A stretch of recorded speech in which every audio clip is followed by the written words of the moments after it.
ये आम अगर आप किसी जगह पे चले जाएँ और वहाँ से डॉलर लें, बाज़ लोग तो रसीद वगैरह का भी कल्चर नहीं है।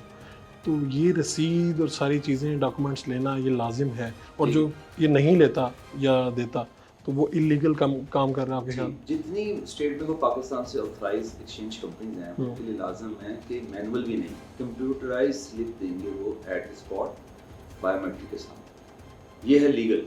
ठीक है। अगर उसका सिस्टम नहीं चल रहा तो स्टेट बैंक का रूल है कि वो मैनुअल स्लिप इश्यू नहीं कर सकता।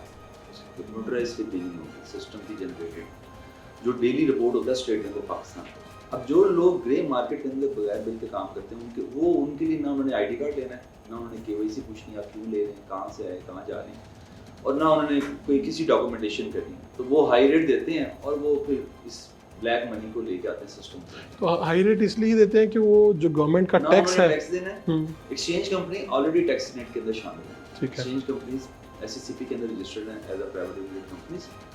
वो टैक्स नेट दे रही हैं, उनका फाइनेंशियल ऑडिट भी होता है, एक्सटर्नल ऑडिट, और वो अपना एनुअल टैक्स पे करते हैं, हर किस्म का टैक्स पे करते हैं। तो वो ये जितनी ट्रांजैक्शन होती है वो रिपोर्ट करनी है, उनको मस्ट है स्टेट बैंक ऑफ पाकिस्तान। और जितनी ग्रे मार्केट है उन्होंने कोई टैक्स नहीं पे करना, कोई उनका सिस्टम नहीं है, कोई उनकी रिक्वायरमेंट नहीं है। तो वो हाई दें, बहुत ज़्यादा हाई भी दें, उनको कोई फ़र्क नहीं पड़ता, क्योंकि उनकी आगे बाइंग सेलिंग हो रही है। तो सवाल ये है कि ये तो हो गया कि आपने डॉलर लेना है, तो आप इस तरह से ले सकते हैं, खरीद सकते हैं।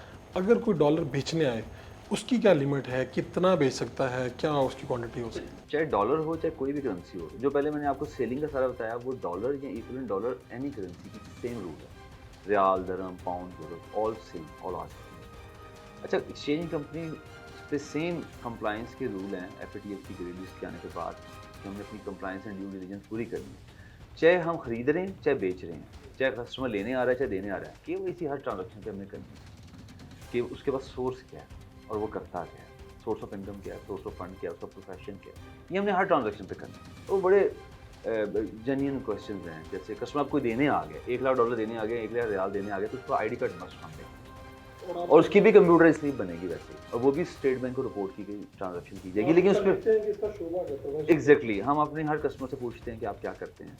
अगर विजिटिंग कार्ड अवेलेबल है तो पूछते हैं आपसे, आपके पास करेंसी कहाँ से आई, तो वो बता देता है मैं दुबई में जॉब करता हूँ, सऊदी अरब से आया हूँ या अमेरिका से ट्रैवल करके आया हूँ।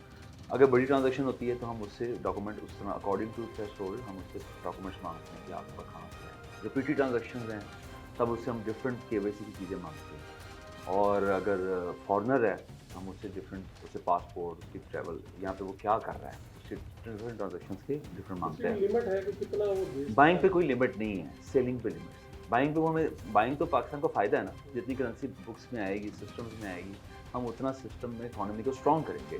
हमें यहाँ पे ये बताना बहुत ज़रूरी है कि एक्सचेंज कंपनी का रोल क्या है। एक्सचेंज कंपनी का बड़ा इंपॉर्टेंट रोल है।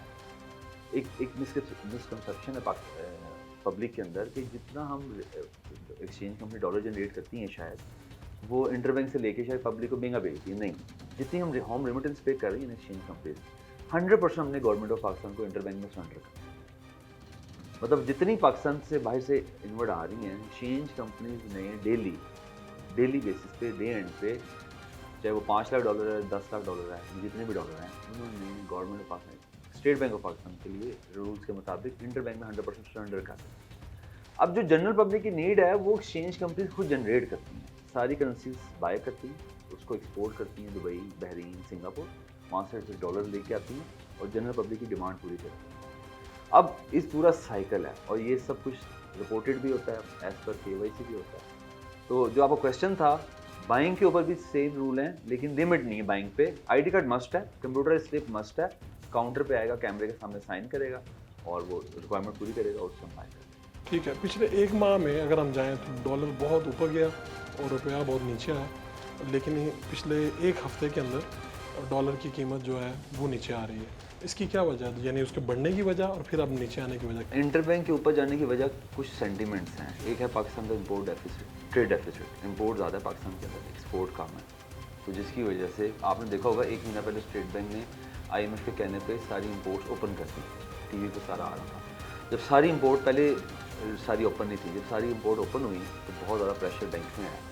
जब बैंक में प्रेशर आएगा इम्पोर्ट का और एक्सपोर्ट पाकिस्तान की कम है, तो इंटरबैंक रेट ऊपर जाएगा। एक वजह तो ये हो गई। दूसरी हमारी जो पेमेंट्स हैं, जब हम पाकिस्तान लोन पे बैक करना होता है, उसकी पेमेंट्स आ जाती हैं, उसका प्रेशर आता है। तीसरी, रेमिटेंस अगर ड्रॉप हो, इंटरनेशनल रेमिटेंस ड्रॉप हो, तो उसका भी प्रेशर आएगा इंटरबैंक के ऊपर, सप्लाई कम हो जाएगी, तो इंटरबैंक इसलिए ऊपर जाना शुरू हुआ। अब ड्रॉप क्यों हुआ? ड्रॉप होने के 4-5 सेंटीमेंट्स हैं। एक, जो गवर्नमेंट ऑफ पाकिस्तान ने बहुत अच्छा स्टेप लिया, क्रैकडाउन स्टार्ट किया ग्रे मार्केट, इलीगल मार्केट के खिलाफ। आपने देखा होगा 3 दिन से न्यूज़ आ रही है, चौक यादगार में क्रैकडाउन किया, इलीगल मार्केट में क्रैकडाउन किया। उससे क्या हुआ कि जितनी ग्रे मार्केट है, इलीगल है, वो बाइंग सेलिंग जब डर जाते हैं, बंद करते हैं, तो हमारे पास सप्लाई बढ़ जाती है। जब हमारे पास सप्लाई बढ़ेगी तो हमारे पास आगे डिमांड इतनी नहीं है, तो मार्केट ड्रॉप होना शुरू। जब इकोनॉमिक का फैक्टर है डिमांड एंड सप्लाई, जब सप्लाई बढ़ेगी तो डिमांड अगर नहीं है तो प्राइसेस नीचे आना शुरू होगी। एक फैक्टर ये हो गया। दूसरा, जो न्यूज़ चल रही है कि $25 बिलियन शायद मोहम्मद बिन सलमान सऊदी अरब से आ रहे हैं, शायद कोई इन्वेस्टमेंट प्लान हो रहा है, तो वो सेंटीमेंट बहुत ज़्यादा फैक्टर रोल प्ले करता है पाकिस्तान के मार्केट में, उसका एक आया। तीसरा, जो सबसे इम्पोर्टेंट चीज़ है, पाकिस्तान से बहुत ज़्यादा स्मगलिंग अफगानिस्तान होती है। आपको पता, हमारा नेबर कंट्री है, वहाँ पर हर वक्त बॉर्डर ओपन है, और परसों 6 सितंबर को जो कशीदगी हुई बॉर्डर के ऊपर और बॉर्डर बंद किया गया, तो वहाँ पे स्मगलिंग नहीं हो रही। वहाँ पे करेंसी की स्मगलिंग भी है, गोल्ड की भी है, और चीज़ों की भी है। तो जब वहाँ पे स्मगलिंग नहीं है तो ग्रे मार्केट वाले कहाँ भेजेंगे? कहीं भी नहीं भेजेंगे। तो सप्लाई पाकिस्तान में बढ़ी, उस सेंटीमेंट की वजह से प्राइसेस ड्रॉप हुई। फिर जब डाउन ट्रेंड आता है, और डाउन ट्रेंड आता है तो कस्टमर रुक जाता है, जिसे ख़रीदना होता है वो रुक जाता है, कि मैंने अपने बच्चे की फ़ीस के लिए, वो रुक जाता है। जैसे ट्रैवल करना है उम्रे के लिए, वो कहता है अच्छा मैं 2-4 दिन रुक जाता हूँ, 2-4 दिन ड्रॉप और हो जाएगा, तो ओवरऑल कस्टमर का फ्लो रिड्यूस हो जाता है, तो सप्लाई बढ़ती है। फिर एक्सचेंज कंपनी क्या करती हैं, वो इंटरबैंक में सरेंडर करती हैं।